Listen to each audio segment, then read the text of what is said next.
মধ্যপ্রাচ্যে বেজে উঠেছে পুরোদস্তুর যুদ্ধের দামামা। মাত্র এক রাতে ইরানের ভেতরে অন্তত ১৪০টি সামরিক লক্ষ্যবস্তুতে মার্কিন যুক্তরাষ্ট্রের ইতিহাসের অন্যতম ভয়াবহ বিমান ও ক্ষেপণাস্ত্র হামলা। মার্কিন প্রেসিডেন্ট ডোনাল্ড ট্রাম্পের সরাসরি নির্দেশে রণতরী, ড্রোন এবং যুদ্ধবিমান থেকে একযোগে চালানো হয়েছে এই অপারেশন। কিন্তু হঠাৎ কেন এই পরিস্থিতি? কি ঘটছে মধ্যপ্রাচ্যে?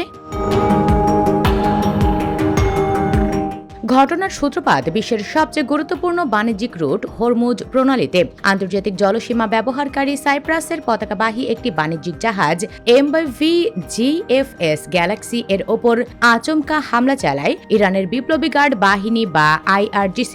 হামলায় জাহাজটিতে ভয়াবহ আগুন ধরে যায় এবং একজন ক্রু সদস্য নিখোঁজ হন। এর পরপরই ইরান ঘোষণা দেয় পরবর্তী নির্দেশ না দেওয়া পর্যন্ত হরমুজ প্রণালী সম্পূর্ণ বন্ধ থাকবে এবং কোনো আন্তর্জাতিক জাহাজ এখানে চলতে দেওয়া হবে না। মার্কিন যুক্তরাষ্ট্রের সাথে সম্পাদিত ৬০ দিনের যুদ্ধবিরতির চুক্তিকে সরাসরি বাতিল ঘোষণা করে ইরান। ইরানের এই পদক্ষেপের জবাবে মাত্র কয়েক ঘন্টার মধ্যে পাল্টা আঘাত হানে মার্কিন সেন্ট্রাল কমান্ড। এটি ছিল চলতি সপ্তাহে ইরানের ওপর যুক্তরাষ্ট্রের তৃতীয় এবং সবচেয়ে বড় দফার হামলা।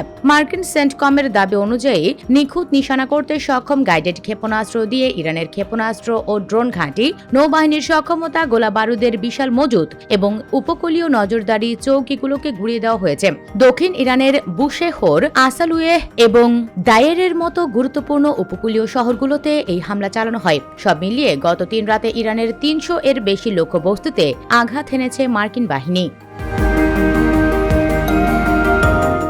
তবে এই মার্কিন হামলার পর চুপ করে বসে নেই ইরানও। ইরানের নতুন সর্বোচ্চ নেতা মোজতবা খামেনেই এই হামলার কঠোর প্রতিশোধ নেওয়ার কড়া হুঁশিয়ারি দিয়েছেন। ইতিমধ্যেই মার্কিন বাহিনীকে সাহায্য করার অভিযোগে জর্ডান, বাহরাইন, কুয়েত, কাতার এবং ওমানের মতো প্রতিবেশী দেশগুলোর ওপর ব্যালিস্টিক ক্ষেপণাস্ত্র ও ড্রোন দিয়ে পাল্টা হামলা শুরু করেছে তেহরান। কাতারে অবস্থিত যুক্তরাষ্ট্রের আল উদেইদ বিমান ঘাঁটিতেও ক্ষেপণাস্ত্র হামলার দাবি করেছে ইরান। ফলে যুদ্ধ এখন আর শুধু যুক্তরাষ্ট্র আর ইরানের মধ্যে সীমাবদ্ধ নেই, ছড়িয়ে পড়ছে পুরো গলফ অঞ্চলে। হরমুজ প্রণালী বন্ধ হয়ে যাওয়ায় এবং এই যুদ্ধের কারণে বিশ্ববাজারে জ্বালানি তেলের দাম আকাশচুম্বী হওয়ার আশঙ্কা দেখা দিয়েছে।